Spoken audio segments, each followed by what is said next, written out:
Well, with the familiar theme song and the familiar voice from the left coast, it's time to take a look at some movie reviews, and we call upon the auspices of Mr. Michael Snyder. Hello, Michael. Well, howdy, Alex, and greetings, world. It is movie time, and the Culture Blast is in full effect. You know, sometimes you get the Golden Bear, you know, that award at the film festival, and sometimes the Golden Bear gets you or eats you. Or there's an analogy I'm trying to make about good movies and bad movies. Not real pleased about our big blockbusters this weekend, but shall we get to them? Mm-hmm. Okay, X-Men Apocalypse is the latest installment in the blockbuster Marvel superhero series about a beleaguered band of evil fighting mutants.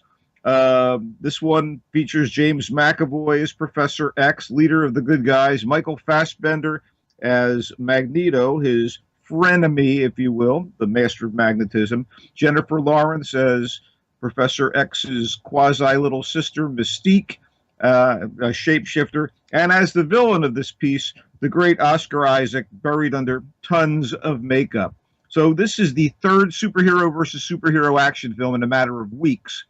In the wake of Batman versus Superman and Captain America Civil War. I mean, I haven't seen so many pretty people trying to beat one another since Battle of the Network Stars. Anyway, X-Men Apocalypse is the third de facto prequel to the original X-Men movie trilogy from Marvel Comics deal with Fox Pictures, and it also serves as a sequel to the previous film, chronologically, X-Men Days of Future Past, which was a convoluted time travel film that featured the elder versions of the mutant leaders in conflict, where Professor X is played by Patrick Stewart, Magneto by Ian McKellen, and their younger versions as well. And like Batman versus Superman and Civil War, the good guys are facing off against one another due to outside forces manipulating them. This is, by the way, like a staple of comic books. Anyway, way back in Egypt, like 3600 BC, some members of the cruel ruling class have powers, and they follow the first of their kind, a super mutant named En-Saba-Nur, who will precipitate the apocalypse of the title of the movie in the 1980s. Thus, his name is the villain, although I don't see anyone explicitly saying, yo, apocalypse, or hey, Apocalypse, quit transmuting our modern cities into dusty approximations of your pyramid-like digs in ancient Cairo. So anyway, this creature's buried alive during a ritual where his soul and powers are being transferred into a new body.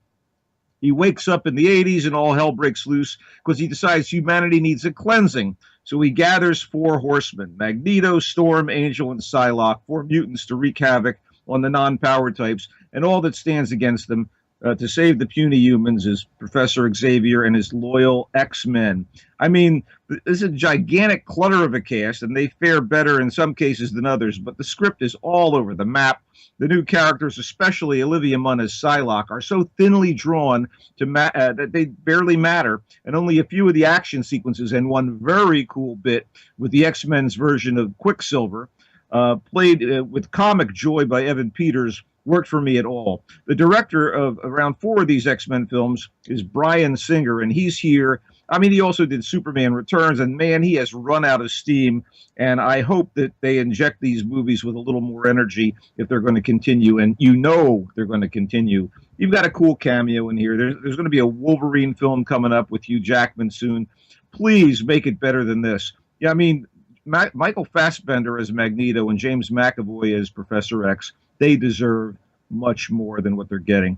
A very, very disappointing film on many, many levels. Okay, Alice Through the Looking Glass is Tim Burton as producer, overseeing a sequel to his international box office hit Alice in Wonderland that starred Johnny Depp as the Mad Hatter and Mia Wasikowska as an older Alice going back to where she had been before when she was a young girl. Like Mystique in the X-Men films, Alice becomes a kind of latter-day avatar of female empowerment. The Mystique character in the X-Men film is like worshipped by young girls, and here Alice is in fact now captaining her late father's ship, which is the crown of the family shipping company. That's right, a woman, the older Alice, who, by the way, still looks like a teenage girl, is running the ship in the 1800s. Yeah, that's got to go well. Anyway, she comes back to port after a year away, and her dad is dead, and her mom is, selling out to the board of directors on the shipping company. And one of the board is particularly pissed off because he was spurned by Alice as a suitor. And then things get worse until she falls through a mirror and ends up in Wonderland again, and learns, sadly enough, that the Mad Hatter is depressed. This whole movie is about finding out why the Mad Hatter is depressed and making him happy again. I mean, this thing is so cobbled together, and there's all these time travel shenanigans. I mean, the second film of these two with time travel baloney, and there's a chronosphere that enables her to travel through time in Wonderland, like something stolen from Doctor Who. I mean, haven't we heard of chronospheres before? You get Sacha Baron Cohen as the embodiment of crime. Rhys Ifans is in this thing as the Mad Hatter's father. And you got good voices doing the CGI creatures of Wonderland. Michael Sheen's the White Rabbit. Alan Rickman is Absalom. The Cheshire Cat is Stephen Fry. And Anne Hathaway plays the White Queen and returns to the role opposite Helena Bonham Carter's evil Red Queen. And there's all this battling and stuff. It is just sloppily written and directed by a guy named James Bobin, who's done a couple of things before. But this is not a Tim Burton movie other than in name. And I got to say, I wasn't crazy about the previous one, but Alice Through the Looking Glass makes the Alice in Wonderland film look great. So much for that. Let's wrap things up with Holy Hell, which is a documentary offering an inside look at a West Hollywood cult formed by a charismatic guy who set himself up as a teacher in the 1980s. I mean, he maybe should have gathered some of the X-Men around him as long as it's set in the 80s. Anyway, this cult eventually implodes.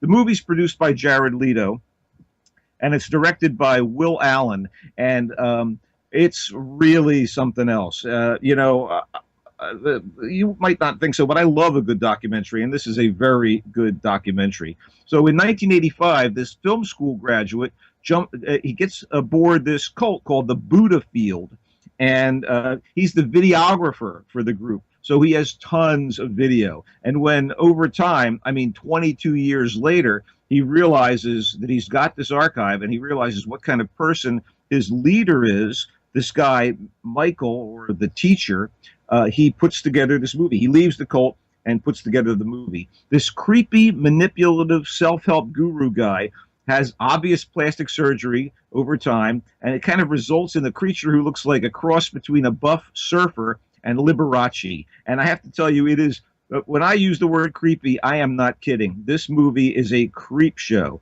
And despite all the hippy-dippy love and intimacy that's taught initially, things get darker and more paranoid, and you soon start finding out things about the leader. And you never really find out, spoiler alert, you never find out everything. The guy is maybe still out there, but wow, what a thing to see. Phenomenal.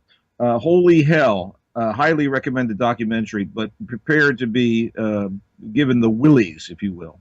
What's up with you? What are you watching? Seen anything interesting of late? Just that next week on Netflix, Peaky Blinders starts again, and Yay! Always a pleasure to watch that program.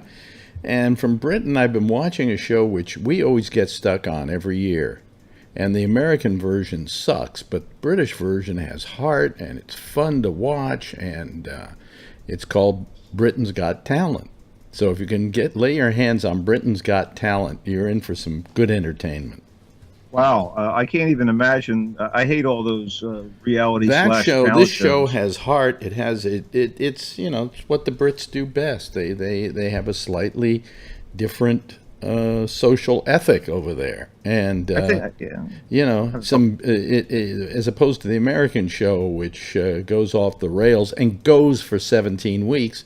This thing is over in about 18 episodes over a period of about 6 weeks. And that's it.